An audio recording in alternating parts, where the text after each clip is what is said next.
In this video, we are going to walk through a hypothesis test on a single mean.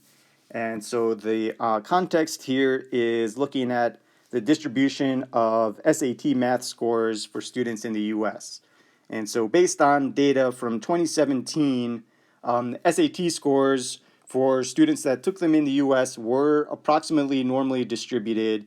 And the mean math SAT score was 570, and the standard deviation for all of these scores was 107. So these are population values. And now a high school boasts that their students, at least mathematically speaking, are brighter than the average US student. And they want to prove this using a hypothesis test. So they collect a sample from their school of 25 students from the school, and they find that the mean of those 25 students is 613. Okay, so let's start this process by setting up our hypotheses.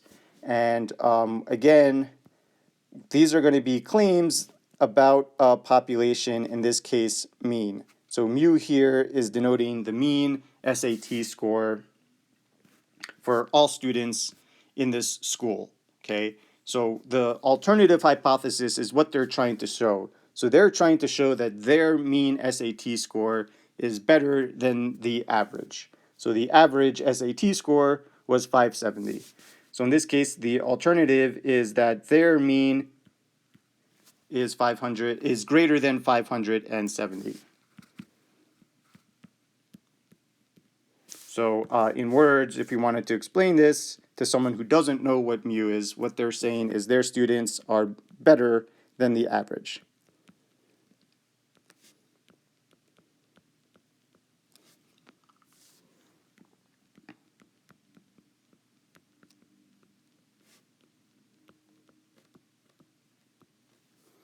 And the alternative, or excuse me, the null is that their students are not better than the average. Their students do just as well as the average.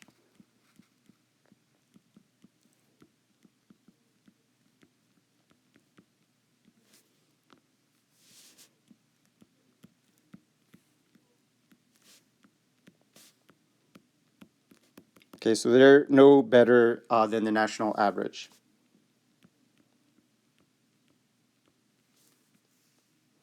Okay, and by looking at these two claims, in particular the alternative hypothesis, we can see that this is going to be a right tail test. Okay, and so then the next step now is to calculate the test statistic, and let's interpret that result after we find it. So what we've observed is that the school had a sample mean out of their 25 students that was 613 score. And what we'd want to say is, okay, the population mean that we're claiming is 570. And so we've just picked a random sample of 25 students, and there's no reason to expect that those 25 students would get exactly the average of the nation. So there's going to be some variation in sampling, and the question here is the difference in our observed sample compared to what's claimed in the null hypothesis, can that reasonably be ascribed to the randomness in the sampling process, or is that really an extraordinary mean? And so the way that we can measure that in this case is we can think about, well, how far away is my sample mean from the claim in the null hypothesis? So I can take my sample mean and subtract it from the claim in the null hypothesis. But of course, just looking at the difference in absolute terms is not going to be very helpful, since again, we wouldn't expect x bar to equal mu every single time. So we look at how far apart they are, and then we want to compare this. We want to standardize this measurement in terms of, well, how many standard errors is this observation from the claim in the null hypothesis? So I just look at a difference here, and I see that this is like 43 SAT points. I don't know whether 43 SAT points is a large difference or not. unless I can compare it to the variability that we generally have in the sampling. So that means we can compare this relative to how much error do we have in sampling in general. So that on the bottom is the standard error for the sampling distribution. And so now we know that our sample mean was 613. The claim about the population is that the mean is 570. And then we know here there is a claim about the value of the population standard deviation. So here we could approximate, or we can actually find the standard error by taking the standard deviation of the population and dividing by the sample size. And we have a population standard deviation, which is 107. And they had a sample of 25 students. So calculating this value, this comes out to be a little bit bigger than 2. And this calculation that we just found is exactly the z-score of our observed sample. So what this 2.01 is telling me is that our sample of 25 students that had a mean of 613, that is 2 standard errors, a little bit more than 2 standard errors greater than the claim in the null hypothesis. Going 2 standard errors away, that's pretty far.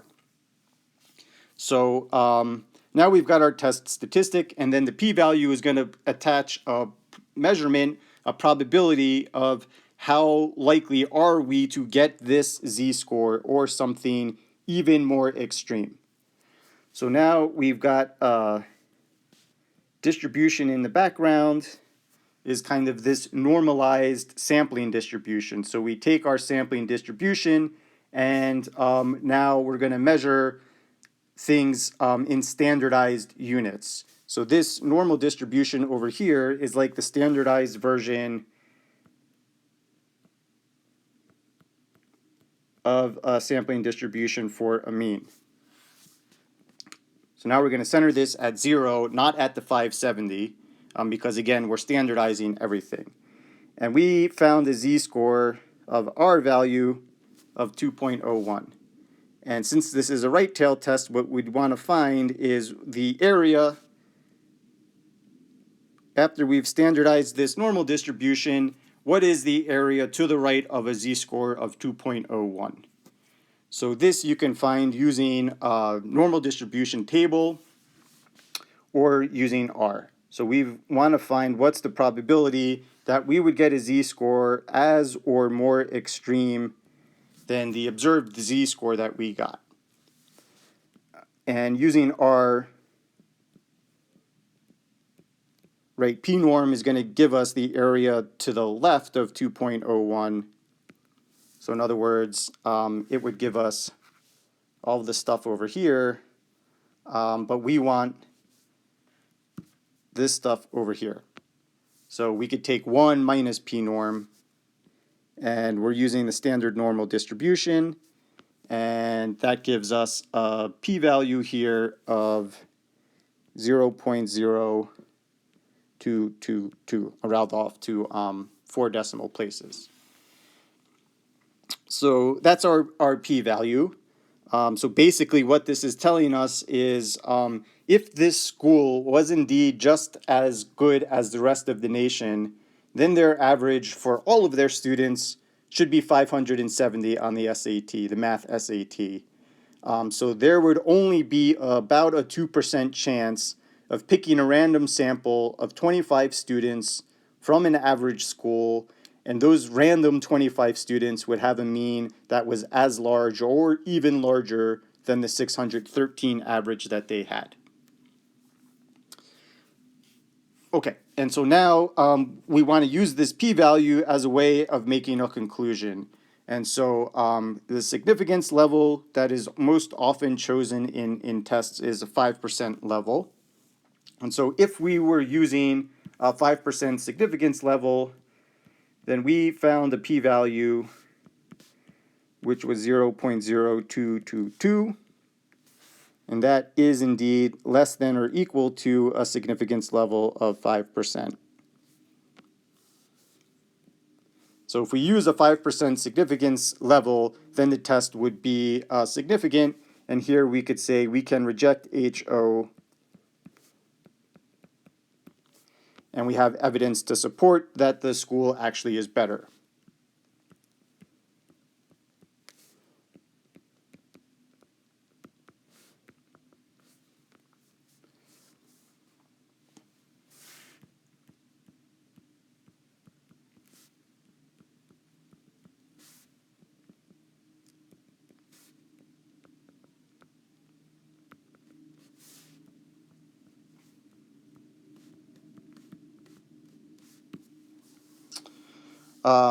If instead they decided that they want to use a significance level of 1%,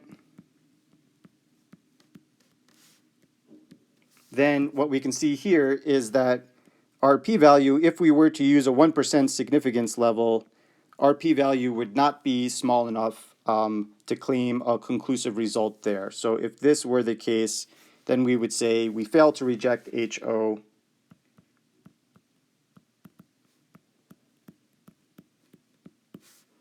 and we don't claim that the alternative is wrong. We don't claim that the null is correct. We just have an inconclusive result.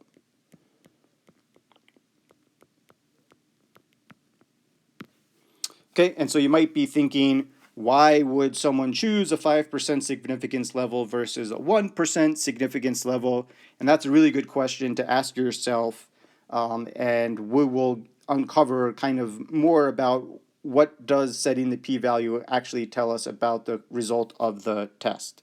And so it has to do with different types of errors that you might make when you're making these conclusions, but we'll jump into that stuff next week. For now, we can just use this significance level as a way of making a benchmark for our decision and not worry too much about where that 5% might have come from.